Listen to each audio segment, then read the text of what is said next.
The outbreak of the Xinhai Revolution in 1911 and the demise of the Qing dynasty caused Puyi to lose the throne and become the last emperor. Although he lost his work unit, Puyi also thought about restoration and revived the glory of the Qing dynasty.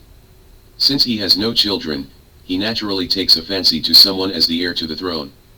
If the Qing dynasty did not perish, this person would be the emperor who succeeded Puyi. However, all of this is unpredictable. This person eventually became a cleaner in the palace. He is Puyi's distant nephew Ixinjiluoyuan. The name is a bit uncommon, but the word for rock is Tongjian. At the same time, Ixinjiluoyuan also has a nickname Xiaoruizi, for the convenience of addressing, and for the sake of simplicity of description, the following will briefly describe him as Xiaoruizi. Xiaoruizi was born in Wangfujing, Beijing in 1918. His great-grandfather was the fifth son of Emperor Daoguang. At the same time, the great-grandfather of Emperor Puyi at that time was the seventh son of Emperor Daoguang. Although the ancestors are close, there is a great distance from Puyi's clan. Because Puyi's ancestors had two emperors, but Xiaoruizi was just an ordinary royal family. Although Xiaoruizi was born in the royal family of the Qing dynasty, when he was born, the rule of the Qing dynasty ended and he lost his status as a prince, so he could only enjoy the life of the royal palace. Moreover, when Xiaoruizi was young, his father ran away from home and his mother passed away. He suffered from the pain of losing his parents in his childhood and did not enjoy the happy life of a prince. Later, in 1924, Fan Yuxiang launched the Beijing coup and drove the Qing imperial family represented by Puyi out of the Forbidden City. In this way, Xiaoruizi was kicked out from the impressive Forbidden City, running around like his uncle Puyi and other members of the royal family in the late Qing dynasty, without political asylum, and the welfare of the royal family disappeared. This period happened to be his youth. Growing period. During the September 18th incident in 1931, the puppet Manchukuo, which managed northeast China on behalf of Japan, was established. Xiaoruizi was selected as a trainee in Puyi's puppet government to help Puyi handle state affairs. Then at work, Xiaoruizi was loyal to Puyi and became his most trusted confidant. Xiaoruizi's trust in Puyi is reflected in his obedience and absolute obedience to this uncle emperor. For example, Puyi heard that he had found a woman who had studied in a school run by the Japanese as his fiancée, colluding with the Japanese, which made him very angry, so he ordered Xiaoruizi to withdraw the engagement. Xiaoruizi also said the same thing, and then obeyed Puyi to introduce him object. Seeing his nephew trusting him, Puyi also entrusted him with the private task of taking male hormone injections. When Xiaoruizi was going back to her hometown in Tianjin to get married, she also chose to hold the wedding banquet in Changchun in consideration of giving her uncle Puyi an injection. It can be seen from these that the nephew Xiaoruizi is the most trusted confidant of Puyi, the emperor of the puppet Manchukuo. Later, after the victory of the anti-Japanese war in 1945, the puppet Manchukuo was destroyed, and Japan's rule in the northeast ended. Xiaoruizi and Puyi and other members of the Qing royal family were arrested by the Soviet Red Army, and then escorted to Siberia as prisoners of war. In prison, Xiaoruizi also respected his uncle Puyi and obeyed his orders. For example, Xiaoruizi learned to cut Puyi's hair.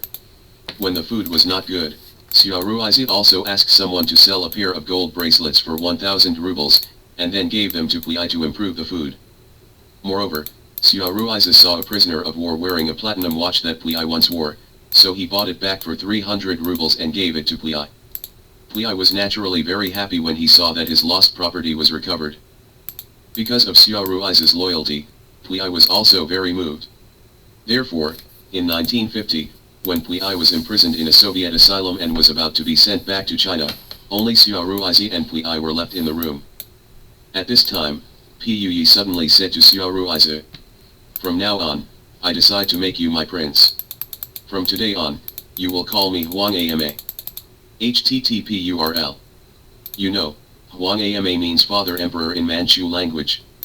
At first, Xiaoruizi thought that Puyi was joking, but Puyi seriously asked him to perform etiquette, such as kneeling 3 times and kowtowing 9 times to the ancestors on the ground. At the same time, Puyi also asked Xiaoruizi to be like me from now on, not forgetting to restore the foundation of the Qing dynasty. In this way, Puyi regarded his nephew Xiaoruizi as the heir to the throne, and the relationship between Puyi and Xiaoruizi changed from a monarch and a minister to a father and son. It's a pity that the Qing dynasty is over, and the restoration of the Qing dynasty is also a dream. Later, Xiao Ruizi and his father Pui Ai were escorted back to China by the Soviet Red Army and sent to the Fushun War Criminals Management Center for reform.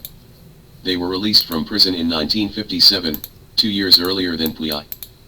After being released from prison, Xiao Ruizi decided to start a new life. Because he had received royal cultural education and had a high level of traditional culture, he worked as a language teacher in a school after he was released from prison. Then, from 1959 to 1967, Xiao Ruizi was sent to various places as coolie several times, and did not return to Beijing until 1979. It is said that Pu Yi passed away in 1967.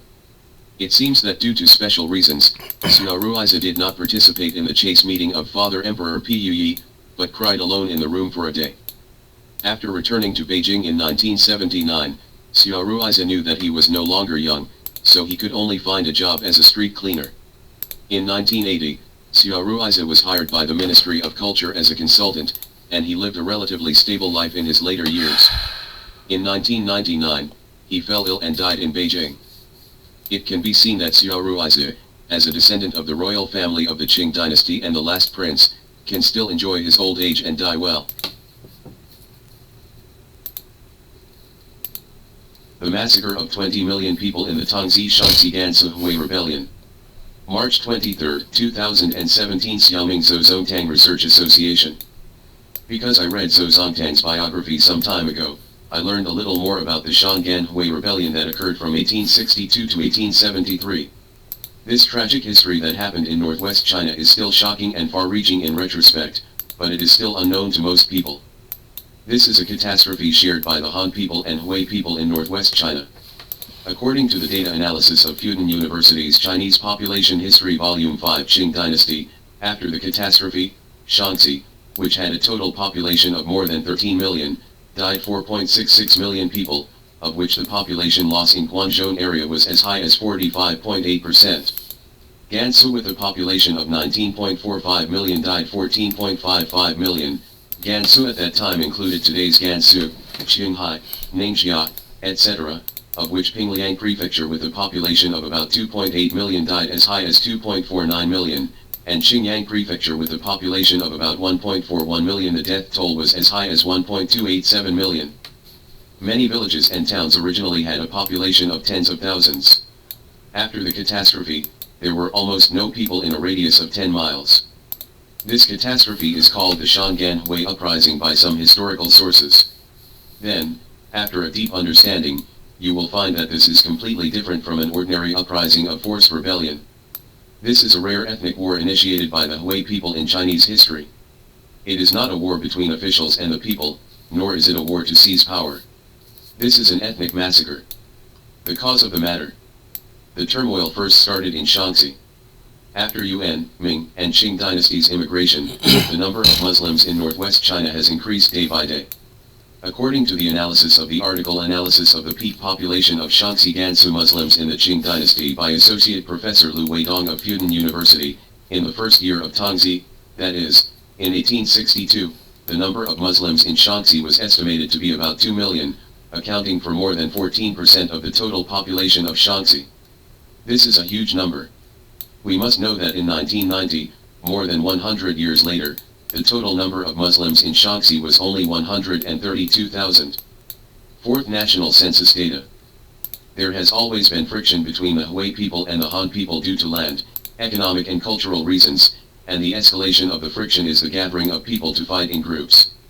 According to some documents at the time, during the Xianfen period, in Dali, Huazhu, Lintong, etc., where there were many Hui people in the county, armed fights of thousands of people often occur.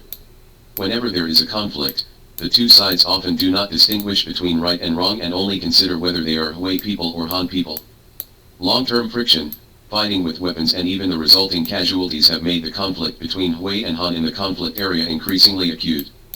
Because local government officials are basically Han Chinese, when the government handles these conflicts, it will somewhat favor the Han people. This partiality aggravated the dissatisfaction of the Hui people. The Hui people who all believed in Islam but were in a weak position became more united and hostile to the Han government and people. The Han Chinese who are in a dominant position in society do have widespread discrimination against Muslims in some places. In some places, even the Hui people were not allowed to walk the way of the Han people, to enter the villages of the Han people, or to do business in the markets of the Han people. In the early years of Tongzhi, the Taiping Army, Nian Army, and other national peasant uprising troops entered Shaanxi and caused social turmoil. In the turbulent years, the original contradiction between Hui and Han was more likely to escalate and spark. Finally, because of a small incident, a conflict was triggered, which eventually led to a catastrophe. There are many theories about the origin of the Hui chaos, roughly as follows. In April 1862, several Hui people in Vietnam went to Huazhu to buy bamboo poles from Han people. After the conflict was persuaded to break up, the Hui people went to the government to file a complaint but were blamed. Immediately afterwards, Zhang Yinglan, a Vietnam official, and Bai Xiangshen, a member of the Huazhu regiment, killed 17 Muslims on the grounds of catching Taiping spies. 2 days later, they led the regiment to set fire to Qinjia village, where the Muslims lived. Afterwards, a large-scale fighting began. After the Muslims defeated the local regiment training at Beijing, Dali County, Zhang Fu, the minister of Shaanxi Regiment Training, was invited to Yifang Street, Vietnam County to call back Hantu to mediate the conflict. As a result, the mediation failed, and Zhang Fu was killed by the Hui people. As a result, things got completely out of control, and the Hui people began to organize the army to go on the road of rebellion without hesitation. A catastrophe that lasted 12 years began. Because it mainly occurred in Shaanxi and Gansu during the Tongzhi period, it is generally called Tongzhi Shaanxi-Gansu Rebellion. There is still some controversy about this origin. For example, some people say that Hui people buy bamboo to make rebellious weapons.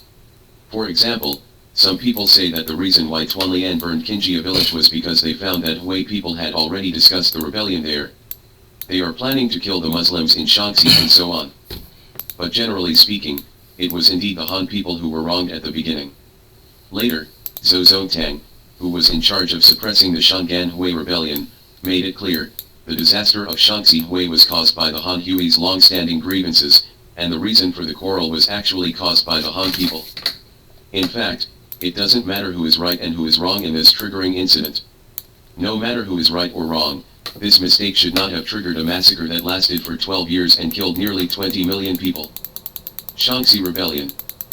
After the Hui Rebellion began, Banujing village in Dali County, where the Han people lived together, bore the brunt of the disaster because it was adjacent to Wangkatun and Kangbei towns where the Hui people lived concentratedly. More than 10,000 people in the village were killed by the Hui people. The Hui and Han people in the adjacent Kangtu town get along well on weekdays. When the Hui people in Kangbei town invaded, the local Hui people tried their best to protect the Han people. In just a few days, everything in Shainan and Waibei villages was burned and killed in Vietnam County. Then, the Muslim army took Vietnam, Jialing, Huazhu, Huaiyan and other counties successively, and wherever they went, people were devastated. The Hui army did not want to occupy the city and rob property, let alone rebel and seize the world. They had only one purpose, to kill the Han people and avenge the oppression of the Han people for so many years. Later, the Qing army successively sent Chen Bao and Tuolanga as imperial envoys into Shaanxi to suppress the Hui rebellion.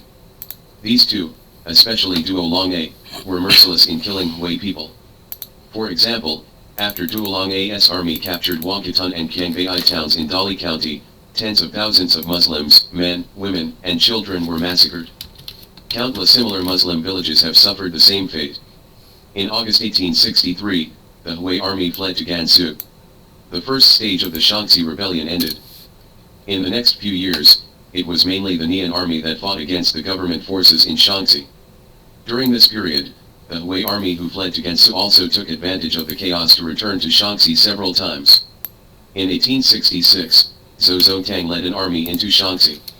After 2 years of hard work, the war in Shaanxi finally ended in November 1868. Shaanxi has ushered in a peaceful day again. Because the main force of the Nian army was Han Chinese, and they would not massacre the local people in Shaanxi, it is generally believed that the population loss in Shaanxi during this period had little to do with the Nian army. The Shaanxi rebellion did not take a long time to cause a large number of deaths, mainly from the end of April 1862 to August 1863, which was less than a year and a half. But the total death rate is shocking. According to the data analysis of Fudan University's Chinese Population History Volume 5 Qing Dynasty, the total population of Shaanxi was about 13.66 million in 1861, and only 7.07 million remained in 1880. Some of them died during the three-year famine of 1875 to 1877. The number of deaths that can be attributed to the rebellion is about 4.66 million. For example, the population of the 7 counties in Xi'an Prefecture was 3.357 million in 1861, and the population was 1.444 million in 1867 when the Hui Rebellion basically ended, with a population loss of 57%. According to the analysis by Lu Weidong of Fudan University, before 1862, the number of Muslims in Shaanxi was about 1.7 million. After the Hui chaos ended, there were still more than 20,000 Muslims in the provincial capital of Xi'an, and there may be 20,000 Hus in Hanzhong, Ankang and other places that were not affected by the war, and about 60,000 Hus who fled to Gansu were captured by Zhou Zongtang after they centrally resettled in Pingliang, Huining and other places in Gansu, plus some Hus who fled to Henan, Inner Mongolia, Sichuan, Xinjiang and other places and concealed their identities and stayed in their original places. It is estimated that less than 150,000 original Shaanxi Hus survived after the war. The death toll was as high as 1.85 million. In other words, this catastrophe caused the deaths of about 2.8 million Han Chinese and about 1.85 million Muslims in Shaanxi. Gansu Rebellion. Let's talk about Gansu. Gansu in the Qing dynasty included parts of today's Gansu, Xinjiang, Qinghai, and Ningxia provinces. According to the analysis of Chinese Population History Volume 5 Qing Dynasty, in 1861, the population of Gansu was 19.45 million. There are different opinions on how many Muslims there are. Associate Professor Lu Weidong of Fudan University believes that the number of Muslims is about 30%, that is, there are nearly 6 million Muslims. In view of the incomplete information left by Gansu, this data may be quite different from the facts. However, since Gansu is more dependent on the passage of Muslims entering China from the west, I think the proportion of Muslims in Gansu should exceed that of Shaanxi, and it should be more than 20%. In other words, at least about 4 million. After the rebellion in Shaanxi, the Hui people in Gansu quickly responded. Due to the small number of former Qing troops in Gansu, in less than 4 years, except for the provincial capital Lanzhou and a few cities, almost the whole of Gansu was occupied by the Muslim army. However, the government army of the Qing dynasty was led by Zhou Zongtang to enter Gansu to suppress the rebellion until 1868, 6 years after the rebellion. In the past 6 years, a large number of Han people in Gansu were massacred. For example, a Hui army spent a year besieging Lingzhou. After capturing the city in December 1863, it is said that 100,000 Han Chinese were massacred. For example, a report in 1863 stated that Gaiwan County was captured by the Hui army, and the Han people were completely wiped out. According to the Gansu Tongzhi in the late Qing dynasty, Gaiwan rebelled. More than 200,000 officials, men, and women died in the city. It is also recorded in Gansu Tongzhi that in August of the second year of Tongzhi, the Muslims captured Daidaizhu city, and more than 100,000 residents were massacred, 10,000 Han people were killed, and only about 1 or 2 tenths escaped. The Hui army in Gansu has a large number of people, and they took the lead in occupying major cities and strategic locations, so Zhou Zongtang's army's counterinsurgency did not go smoothly. Take Jinji Fort, the leader of Protestant Islam Ma Hualong, as an example. There are dense fortresses around Jinji Fort, with more than 450 in the east and more than 120 in the west. The outer wall of Jinji Fort is 4 feet high and 3 feet thick, with a circumference of 9 miles. There is also an inner fort in the fort, which is the same height and thickness as the outer fort, and is defended by ditches. The Qing army's main attack on Jinji Fort began in September 1869, but progress was slow. Lu Songshan, the coach in charge of attacking Jinhaibao, was shot and killed on February 14, 1870. In panic, the court even sent Li Hongzhang to Shaanxi to replace Zhou Zongtang. Fortunately, Lu Songshan's nephew, Lu Hintang, was very brave after taking over his uncle's position. Later some people called Lu Hintang the #1 warrior in the late Qing dynasty, and the situation of the battle had changed greatly before Li Hongzhang arrived in Shaanxi. Lu Hintang led his troops to finally complete the encirclement of Jinji Fort in September 1870. In January 1871, Ma Hualong had no choice but to surrender, and the Battle of Jinhaibao ended. After the fighting, more than 1,800 people including Ma Hualong and his relatives and cronies were killed, and the remaining 34,000 people were relocated to other places for resettlement. After the Battle of Jinhaibao ended, the main strongholds of the Muslims were Hezhou, Xining and Suzhou. Among them, Ma Zanao, the leader of the Hezhou Hui army, voluntarily surrendered, and it took 3 months and more than 50 battles by the fierce General Lu Hintang to take Xining. The Battle of Suzhou was also fought extremely hard. From December 1869 to October 1873, the Qing army won the victory. Nearly 6,000 Muslims who participated in the rebellion were executed, and the rest were resettled elsewhere. The war in Gansu lasted for 12 years, the war spread all over the province, and the death toll was far more than that in Shaanxi. According to the analysis of Chinese Population History Volume 5 Qing Dynasty, the population of Pingliang Prefecture in 1861 was 2.812 million, and in 1880 the population was only 321,000, a decrease of 2.491 million. The population of Qingyang Prefecture was 1.41 million in 1861 and 123,000 in 1880, a decrease of 1.287 million. The population of Ningxia Prefecture was 1.669 million in 1861 and 170,000 in 1880, a decrease of 1.499 million. The population of Gansu in 1861 was 19.459 million, and the population in 1880 was 4.955 million, a decrease of 14.555 million. The population loss of the province was as high as 74.5%. After the war, what is the remaining Hui population? I haven't found any reliable data. Someone said it was about 450,000, but I didn't find the source, so I don't know how credible it is. But not much left for sure. If calculated on the basis of 450,000, it means that about 3.55 million to 5.55 million Muslims died during the war, and 9 million to 11 million Han died. Xinjiang resurrection and separation. This catastrophe also spread to Xinjiang. First, the Uyghurs and Muslims in Xinjiang jointly rebelled, and Kukha, Khotan, Kashgar, and Turpan fell into the hands of the rebels one after another.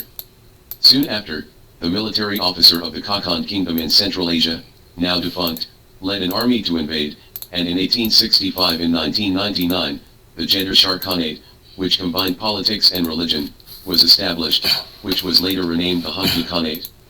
By 1871, with the exception of certain areas such as Tachin and Liuzug, Xinjiang was basically under the control of Yaguba, and the Hangzhou Khanate he established was also recognized by Britain, Russia, and the Ottoman Empire. After pacifying Gansu, Zhou Zongtang entered Xinjiang in 1875 after 2 years of preparation, and completely recovered Xinjiang in 1877. Xinjiang has a vast territory and sparse population, and the death rate in northern Xinjiang, where the Han people were concentrated during the war, was very serious. In 1861, there were 184,000 people in Urumqi, but only 60,000 remained in 1880. The original population of Turpan was 19,000, but only 2,000 were left in 1880. The original population of Hami was 14,000, but only 1,000 were left in 1880. The entire northern Xinjiang population lost 340,000, accounting for 72.6% of the pre-war northern Xinjiang population. Zhou Zongtang's achievements. Some scholars and novelists once described Zhou Zongtang as a butcher who suppressed Hui people. Indeed, as we saw earlier, Zhou Zongtang's army killed a large number of Hui people. However, if you look carefully at the history, you will find that if it weren't for Zhou Zongtang, more Han people and Hui people might have died. In some folk notes in the late Qing dynasty, some literati praised Duolong and belittled Zhou Zongtang. The reason was that Duolong killed Muslims very viciously, regardless of whether they surrendered or participated in the rebellion, regardless of whether they were male, female or young. Kill. Zhou Zongtang expressed his dissent to Duolong's previous actions. He once stated in the memorial that the Hui people have lived and survived in China for thousands of years. Of course, their right to survive should be respected. Kind of truth. Officially, because Zhou Zongtang resisted all opinions and adopted a relocation policy, he resettled the surrendered Shaanxi Hui in Ningxia, Gansu, which saved the lives of many Hui compatriots. After entering Shaanxi, Zhou Zongtang stated many times, the criteria for identifying the enemy has nothing to do with whether he is a Muslim, but only related to whether he participates in the rebellion.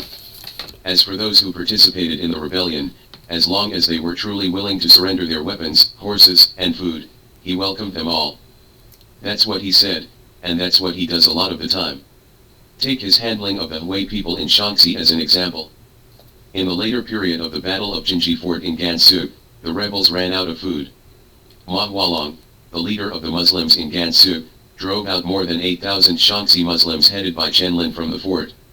It was winter and the weather was freezing. May die of starvation and cold. After Zhou Zongtang knew about it, he immediately found Lu Bingzin, a Hui citizen from Shaanxi who had defected to him, and asked him to rush to the scene to communicate with those people. After gaining trust, Lu Bingzin brought them into the camp of the Qing army and saved them all. Hearing this news, Yu Yanlu, the leader of another Shaanxi Muslim rebel army, also led more than 3,000 people to join him. These more than 10,000 Hui people from Shaanxi were resettled together. The Shaanxi Muslims led by Chen Lin, Yan Xingchun, and others were resettled in Huapingchuan. Zhou Zongtang not only demanded respect for the religious habits of the Hui people and allowed the construction of mosques, but also attached great importance to the education of Hui children and established 12 free private schools. Yu Rongguang, the leader of the local garrison, also built an academy with his own money. When he heard that wild boars appeared in the local mountains and endangered the crops, Zhou Zongtang personally told the purchasing personnel in Shanghai that he bought 40 gongs and shipped them to Gansu, and distributed them free of charge to the Hui people to drive away the wild boars. Chen Lin and Yan Xingchun were deeply moved, and offered to go to Xining with Ben Bangbing, who was in charge of the resettlement of the Muslims, to persuade the Muslims there, led by Kui Wei, to withdraw from the civil war and accept resettlement. After they arrived in Shanghai, after a year of persuasion and communication, they gained the understanding of the majority of Muslims, and finally Kui Wei led more than 20,000 Shaanxi Muslims in Shanghai to withdraw from the civil war and accept resettlement. After Kui Wei withdrew from the civil war, Zhou Zongtang spent more than 10 days without sleep and food in order to resettle the 20,000 odd Hui people in Shaanxi. Necessary materials for production and life, and special tools were also provided to solve the difficulties of some old and weak people who could not complete the long-distance trek from Shanghai to Qinghe, Gansu. After that, proceed to provide them with rations. Kui Wei later led the cavalry composed of Hui warriors to participate in the battle to recover Xinjiang. After the war, Zhou Zongtang was recommended by Zhou Zongtang to be promoted to the first rank admiral, and he was named General Jianwei. When Zhou Zongtang was recalled to Beijing from the Xinjiang front, 1/3 of the 2,000 guards accompanying him were Shaanxi Hui cavalry. It can be seen that he trusts these Hui soldiers. Of course, in the war-torn Qing dynasty, military discipline was not always very strict. Therefore, in Zhou Zongtang's army, there must have been cases of indiscriminate killing of innocent people after the siege, and the phenomenon of killing prisoners was more common. For oneself. On this point, we cannot ask the ancients by today's standards. Reflect on history. For this catastrophe, some historians and scholars call it Huimin Uprising or Huimin Revolution and praise it. I really don't know what to sing about a riot that killed nearly 20 million people. Regardless of who was right and wrong at the beginning, it basically turned into a massacre. No less than 12 million Han innocent civilians died in the Hui massacre, which cannot be said to be just or just in any case. For the Muslims, this is also an unfortunate disaster. There were originally about 6 million to 8 million Muslims in Shaanxi and Gansu provinces, and at least 5 million died in the war. Among the more than 5 million people, I believe there must be many innocent ordinary people, but they all died under the knives of officers and soldiers or revenge Han Chinese. This is an out-and-out catastrophe. In order to quell this catastrophe, Zhou Zongtang's army spent as much as 110 million taels of silver, of which 60 million taels were spent to pacify Shaanxi and Gansu, and 52 million taels were spent to regain Xinjiang. Consumption of China's national power. At that time, the Qing government's insufficient investment in railway construction and naval construction was directly related to the excessive cost of the Northwest battlefield. For this reason, Li Hongzhang even proposed to give up Xinjiang and use the saved funds to build a navy to guard against the Japanese. This is a national catastrophe with no winners. The biggest hero in this catastrophe was Zhou Zongtang and the troops he commanded. Without Zhou Zongtang's efforts to turn the tide, it would be hard to say whether Gansu, Xinjiang, Qinghai, and Ningxia would still be within China's territory today. At that time, the Honghu Khanate established by Akuba in Xinjiang had been recognized by the three major empires of Britain, Russia, and Ottoman. If Zhou Zongtang hadn't insisted on recovering Xinjiang and ended the fighting in less than 2 years, the consequences would have been disastrous. At the end of the Ming Dynasty, my country's land area was only 3.5 million square kilometers. After the Qing Dynasty destroyed the Ming Dynasty, the country's land area was 13.16 million square kilometers when it was the largest. By the end of the Qing Dynasty, it was still 11.35 million square kilometers. In this, Zhou Zongtang contributed the most. Therefore, Liang Kikao commented on Zhou Zongtang as the greatest man in 500 years in China. Both Han Chinese and Hui people paid a heavy price for this catastrophe.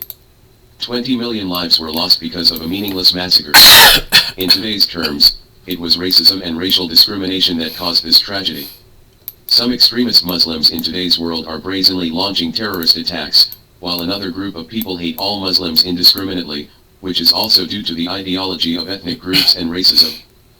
When I was looking up information for writing this article, I often felt the existence of this kind of racist thinking on the internet, and felt the pervasive irrational emotions of not distinguishing right from wrong and only looking at the enemy and ourselves.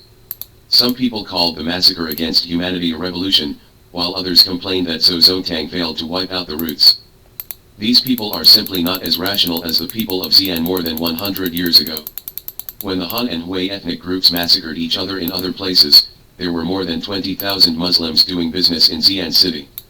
These people did not massacre the Han people, nor were they massacred by the Han people. It is generally believed that this is because these Hui people interacted more with the Han people, and the two sides became familiar with each other and trusted each other, so the mutual hostility did not exist. Regardless of Han and Hui, only good bandits are divided. Zhou Zongtang said the sentence more than 100 years ago, and I still think it has warning significance when I read it.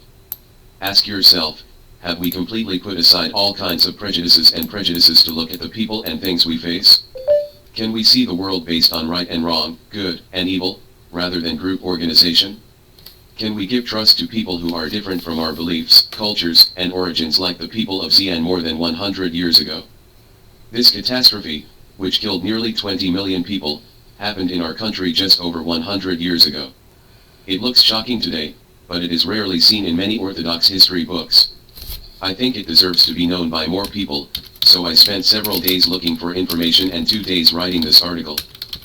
The sources of data for this article include Chinese Population History, Volume 5, Qing Dynasty, Shaanxi Hui Population Changes in Qing Dynasty, Lu Weidong, Analysis of the Peak Population Number of Shaanxi-Gansu Hui People in Qing Dynasty, Lu Weidong, Cambridge China History of the Late Qing Dynasty, Modern Chinese History, Su's Honghaiwu, Tell You a Real Zhou Zongtang, etc.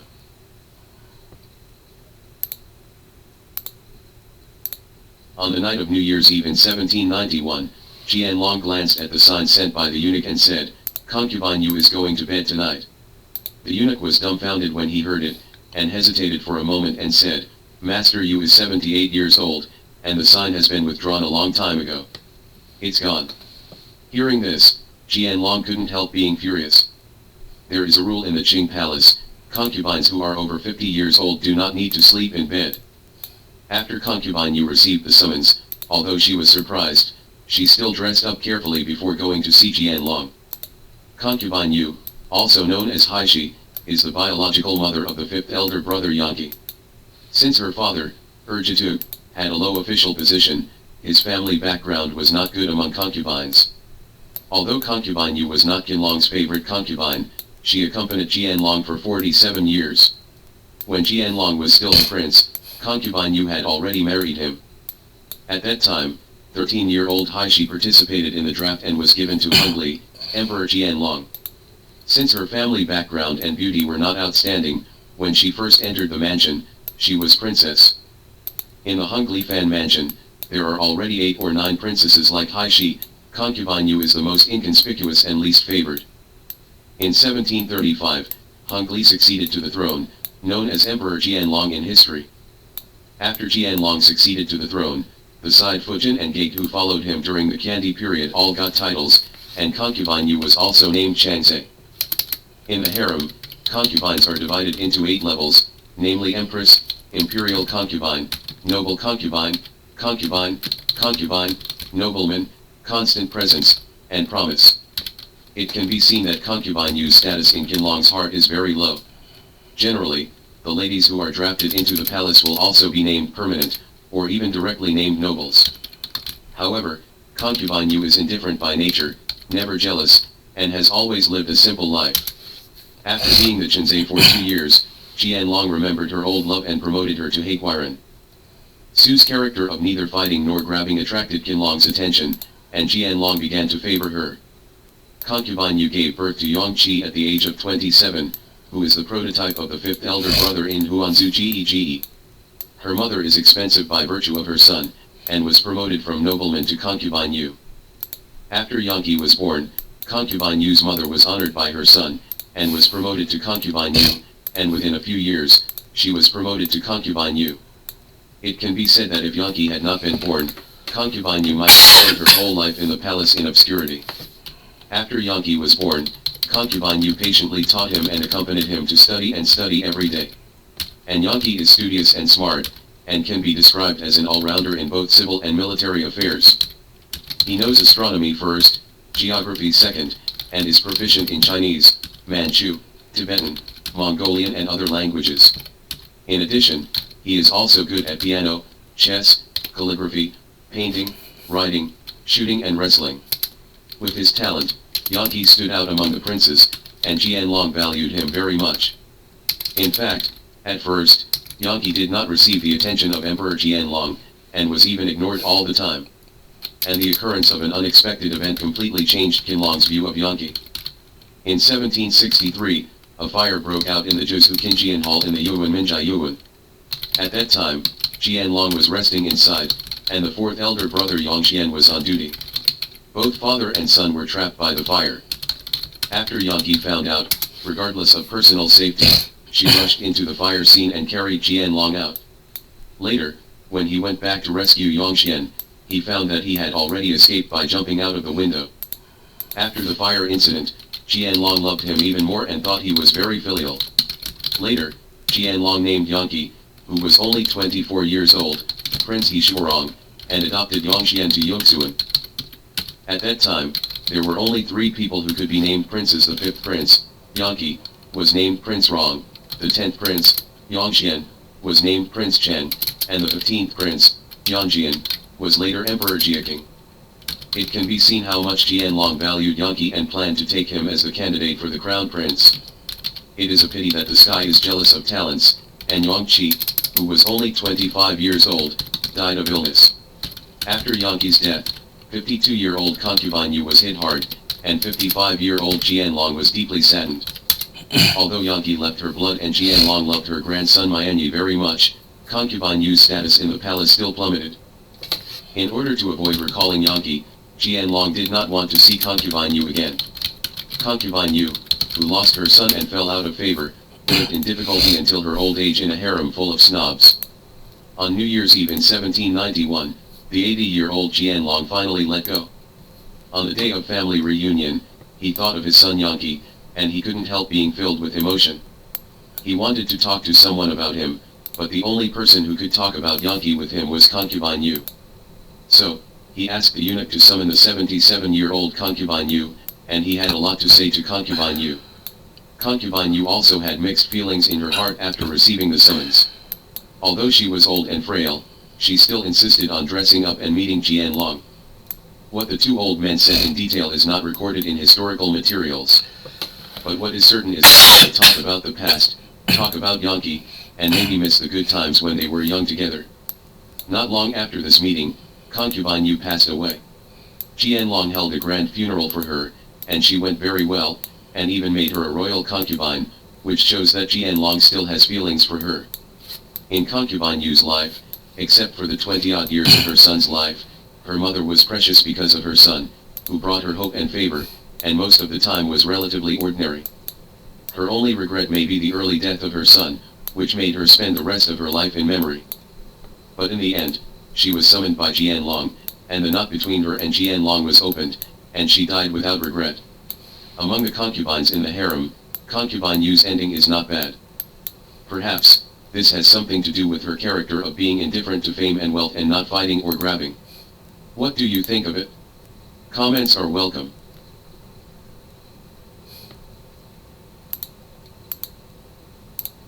Two characters in Changchun. Brother in the long wall. Every time I walk under this long wall, I have an idea. I want to make many doors in the wall, so that I can go in there at any time to find my brother. This long wall has trapped him inside for 9 years. The long wall is at the southern end of Stalin Street in Changchun. It is formed by connecting the street walls of Jilin University of Technology and Northeast Normal University. It is the longest ordinary wall I have ever seen.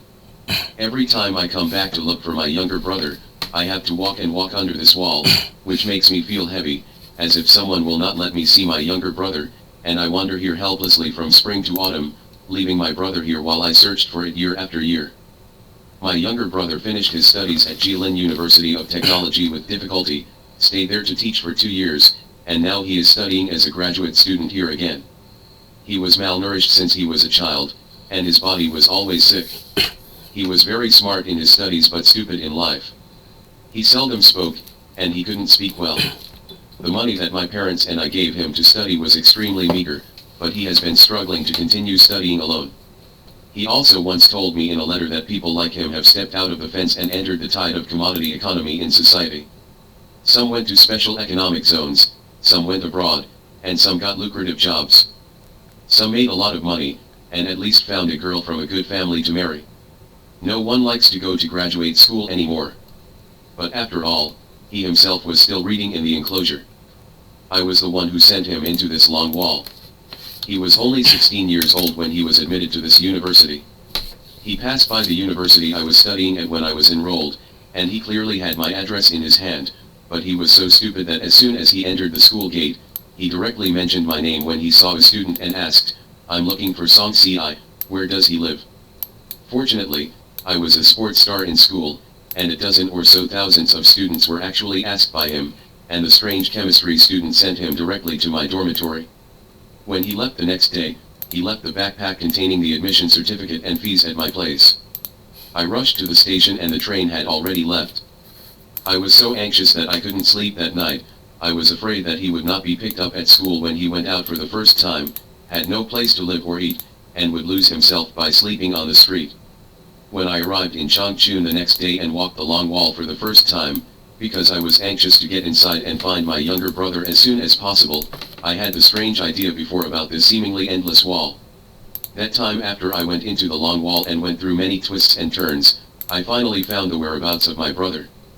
It turned out that he was not stupid at the critical moment, and truthfully explained to the school that his ID and money were lost with his brother, and said that his brother would be there soon. Send it? He trusted me so much, and the school also trusted him. When I saw him in front of a red building, he was wandering around leisurely by himself.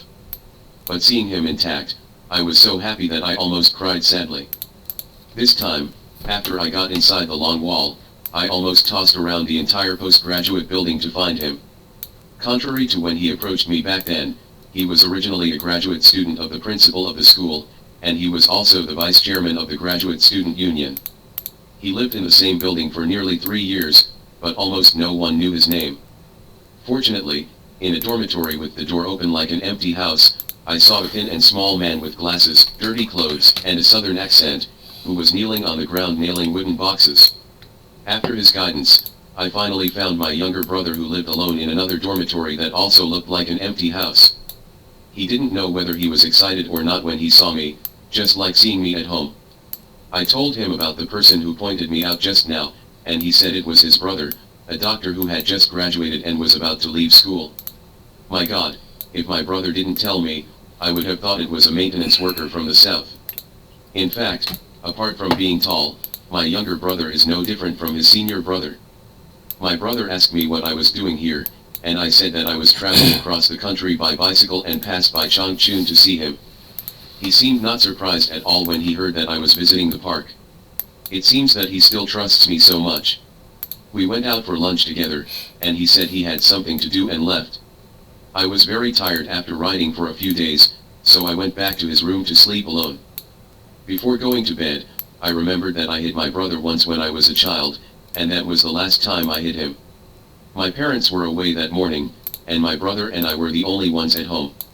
He was lying on the table doing his elementary school homework, but I asked him to do a small job for me.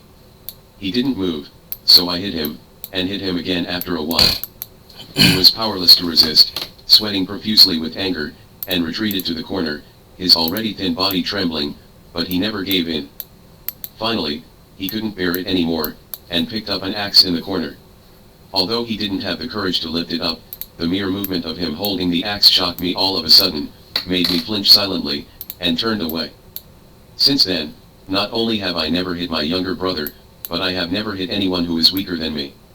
Because I know that even the weakest life is unyielding, and his resistance will use up his last bit of courage and strength.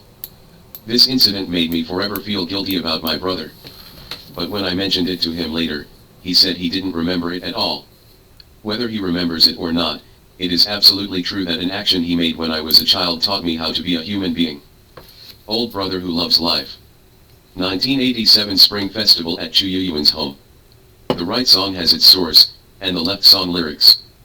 A newly built building is obliquely facing the gate of Jilin University of Technology, and two poetry brothers, Chu Yuyuan and Zhong Renfa, work on the 10th floor of that building. Lao Chu was the poetry editor of magazine, and Zhong Renfa has just been transferred from to serve as the deputy secretary of the party group of the Jilin Provincial Writers Association. I met Chu Yuyuan in the early winter of 1986. That morning when I went to work in the newspaper office, I saw a middle-aged man with long hair sitting in the office waiting for me. When I asked, it was Chu Yuyuan, a famous poet. He came to our Mutanjiang on business, and he stopped by to see me and Zhu Lingbo. After a while, Lingbo also came. We did business with Lao Chu first, and then went to my newlywed's house for a drink at noon. That day, we didn't know how we drank the wine, and we didn't know how much we talked. The three of us went from drinking and chatting at noon the day before to dawn in the east the next day. At that time, Lao Chu was already in his 40s, 15 years older than me and 21 years older than Lingbo, but he was born with the kindness, broad-mindedness, innocence, and happiness of a poet, and he felt exactly the same as us young. Lingbo and I just called him old brother. In the later period of the Cultural Revolution, Lao Chu was imprisoned for a period of time because of his troubles in writing. Speaking of those days, he recited to us a short poem he wrote on the cigarette pack back then, and I especially remembered the last sentence, being able to see the calendar is happiness. The emotion of yearning for life is too deep. No, people who don't have the experience like him can't write it. This reminds me of Dostoevsky's feelings in prison. When he first entered, he had to stand facing the wall every day. The prisoner had only one hope in his heart at that time, and that was to leave the wall. Tuo said with emotion, even if life is facing a desperate situation, it will find a little hope to support it. Although Lao Chu had such an unfortunate experience, he didn't feel the heaviness of life at all, and he didn't even see any sorrow and resentment about his fate. His mood was still bright and his life was still optimistic, which is really a rare spirit of life. During the Spring Festival that year, Zhu Lingbo and I went to Changchun to pay a return visit to old brother. At that time, his family of 4 was still squeezed into a small room. In the evening, everyone drank in his den. He also invited Guoljia, a poet from the New Era Literature and Art Publishing House, and Len Bin, an editor at Changjing, who had not yet suffered a marriage change. During the banquet, the old brother knew that I was good at drinking, so he mysteriously found a satin box and took out 2 treasures. They turned out to be a pair of luminous cups in his collection. One he himself placed in front of him. At that time, I knew for the first time that the dark green jade cup was a luminous cup, and I had a lot of wine and I was happy. Zhong Renfa hadn't been transferred from at that time, so this was the first time I saw him. He is only 1 or 2 years older than me, but he is kind and capable. Old brother no longer lives in that small room.